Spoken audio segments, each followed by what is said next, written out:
What is up guys, and welcome to my latest video here on SP Vids. Today I've got the SP-303 on the table, and I've never done a video on this channel, I don't think, where I use the pattern sequencer to make a beat. So that's what I thought I'd do today. I have actually already tried this video and I've had to massively change my workflow because I nearly ended up throwing this thing out of the window. So I will explain that when I get to it, and I'll talk you through this tip basically to make it a lot smoother. Now, the one big downside about this device is that you can't copy patterns. So I'm only going to make one loop. There is a method, I think, where you can basically save the pattern to the card and then reload it onto a different slot. I'm just not going to go ahead and do that today. I would never do that on this device anyway. I would always probably just get all the samples together and then move them to a more powerful unit. But yeah, hopefully this will be a bit of fun anyway. So it's just going to be a loop, a 4-bar loop probably. And I've already got some drums on here from my Lo-Fi Drums Volume 6 pack.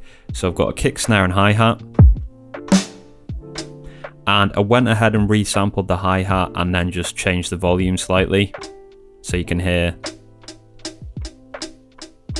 I can get that kind of feel into it a little bit more with those two volumes. Just adds a little bit more dynamic in, so we'll make sure that goes in the pattern sequencer as well. Okay, so first of all, I think what I'm going to do is get a sample in, and this is the bit of the workflow which I really want to stress. You want to record in all your chops individually. Trying to chop samples on this device was absolutely horrific. I really didn't enjoy the process of it at all. If you're going to go ahead and give it a try, make sure you're feeling very relaxed and have a lot of patience, trust me.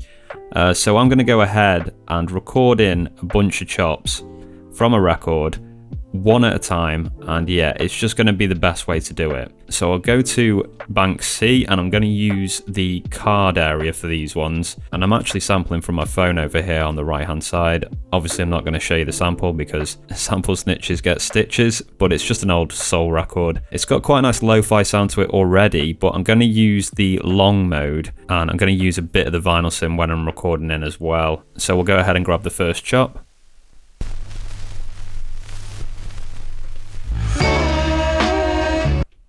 Okay, that's it. We'll adjust that later.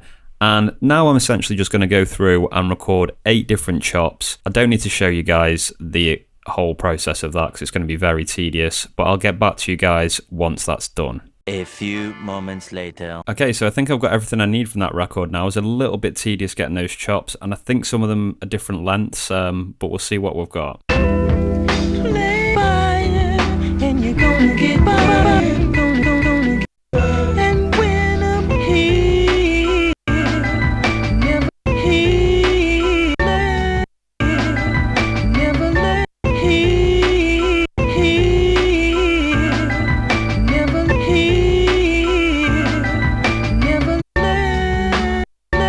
Okay, I think 5 and 7 are the same. Yeah, I made a little mistake there. So we've still got 7 to work with. Some nice sounds in that one. So I think we can make a little interesting loop with this. So let's go to pattern select. First of all, let's do tap tempo actually.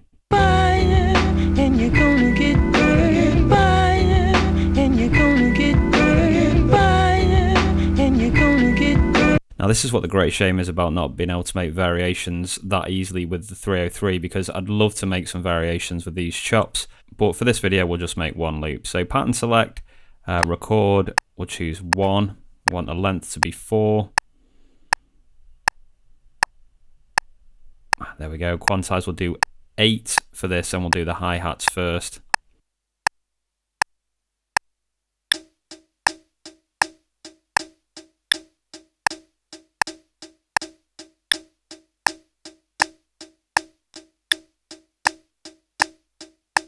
Okay, that's sounding good. And then we'll just do a quantized kick at the start of the loop, and then we can just do whatever we want without quantize then. So record 1, record. Okay, cool, done. And now we can do record again. We'll go to quantize and turn that off, and we'll do some kicks and snares.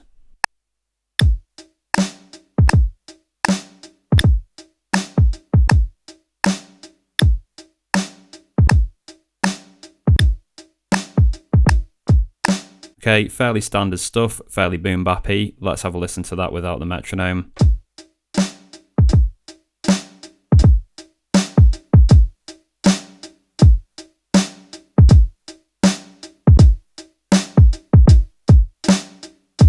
Cool, sounding good. So now we can play that and I can start jamming some chops and see what we can come up with sound wise. So let's get that one going again.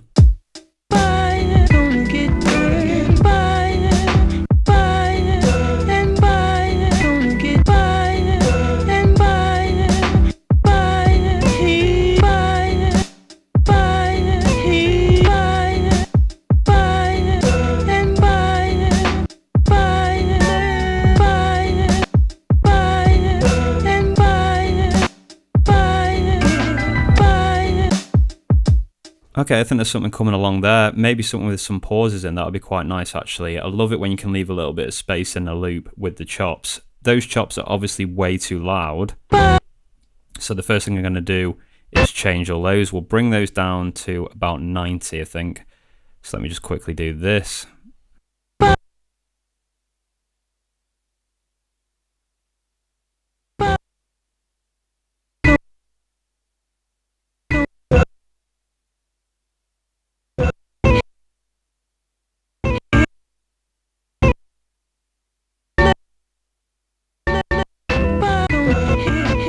Cool, they're all done, so pattern select again.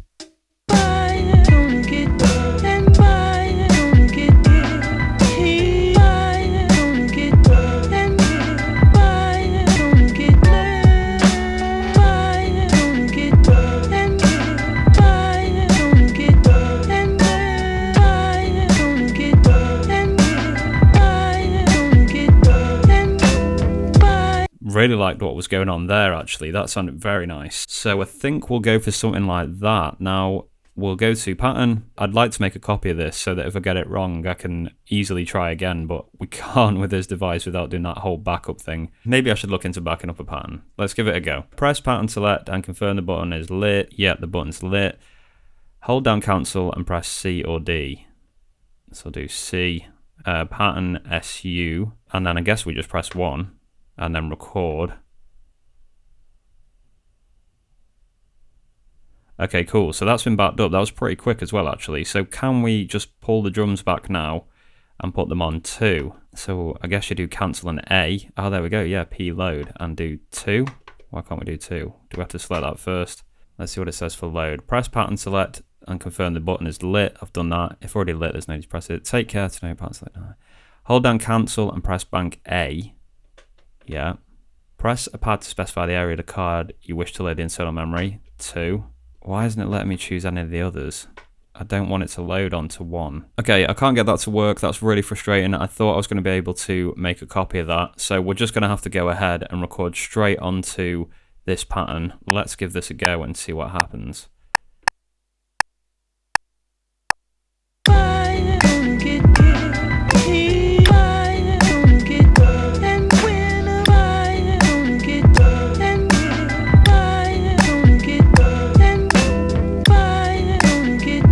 And exactly what I suspected happened. I've got it completely wrong, so now I'm going to have to go through and delete all the samples because we couldn't do that backup. Ah, actually, we did do a backup, so maybe we can just reload it over the top. That would be really cool. So pattern select, cancel A, load. Yes, this is going to be good. I've got a backup which can load over that. Yes. That's actually worked, so I can start again. Okay, so pattern mode, record, 1.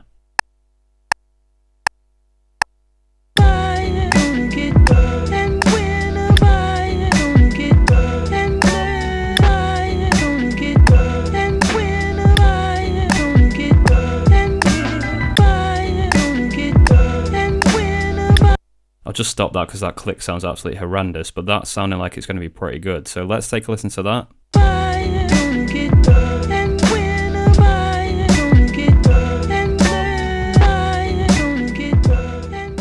There's a couple of little chops there which I haven't timed quite right, and it's resulted in a few weird sounds. So I might just try that one more time to see if I can get it better. So I'll go to pattern select again, cancel A to reload the backup that we've got onto 1 again.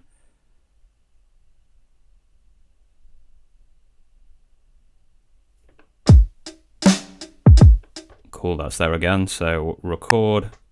Let's see if we can get these chops better this time.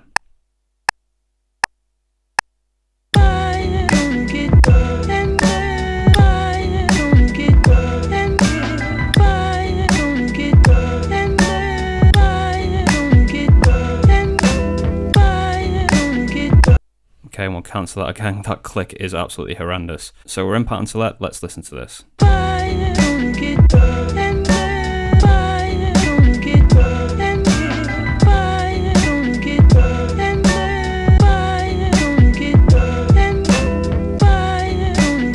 Yeah, really like that. That sounds cool. So now we can have one master effect over the top, basically. Don't really want to do vinyl sim again. We'll try lo-fi, actually. I've actually got this plugged into the SP-304 Mark II to record into Ableton, so maybe we'll be a bit cheeky and do some effects on that as well. So we'll try 14. Let's listen to that. Remain and MFX, so it applies to all the pads.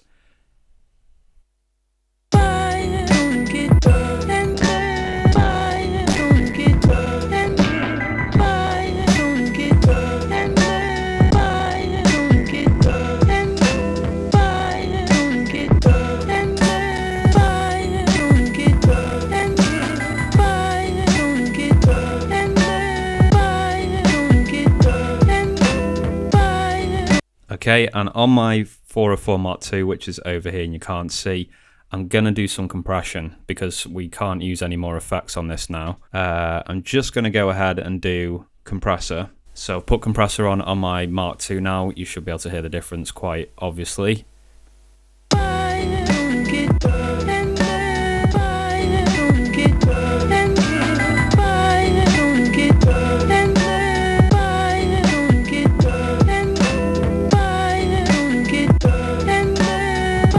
I don't think that lo-fi works very well. It's not making the beat sound very smooth. So let's take that off.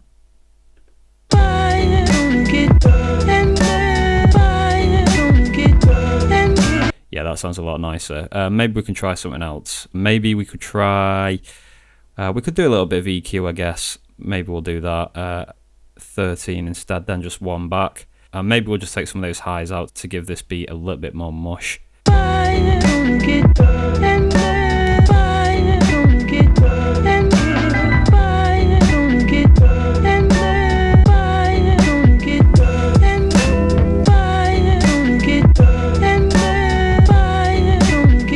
Okay, I still think the chops are a little bit too loud now that we've got compression on, so I'll just quickly do this. This is going to be the last thing that I do now. Start, end, and what I think we had them on 90, so I'll change these to 80.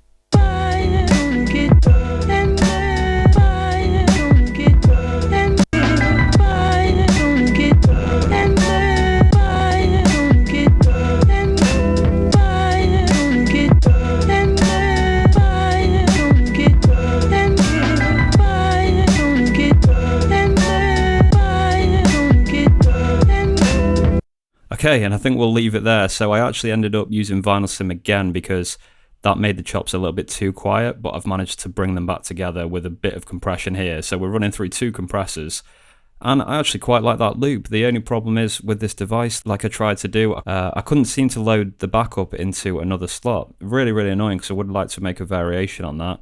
But that is the loop that I made, so definitely advise you sampling in the chops one at a time. I tried this video earlier today and it was an absolute nightmare, but doing it that way was much more smooth and I got quite a good result out of it. So let me know what you think about that loop in the comments. I'll leave it running now while the credits are rolling and you can make up your minds. And I hope you find that interesting, guys. It was pretty straightforward using the pattern sequencer. It's just the fact we can't make those variations very easily, which is annoying. And again, like I mentioned, chopping isn't very nice on this device at all. So thanks for all your support, guys. Thanks for my members that support me monthly. Don't forget the drums that I used here. You can get those in Lo-Fi Drums Volume 6. And that's it for this one. See you again in another video very, very soon.